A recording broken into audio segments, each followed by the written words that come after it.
Hello, today I'm in Fiat Croma. In this video I'll show you how to enable and manage cruise control. In the beginning,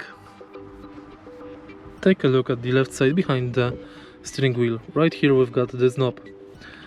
Set it to on and cruise control is enabled.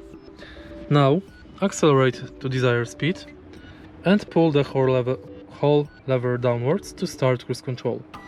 Now you can let the acceleration pedal go. Increase the speed by pushing the lever upwards, decrease it by pushing downwards, pause it by pressing reset button, start it over by pushing the lever upwards, and to disable cruise control, set it to off. If you find this video helpful, please leave like, comment and subscribe.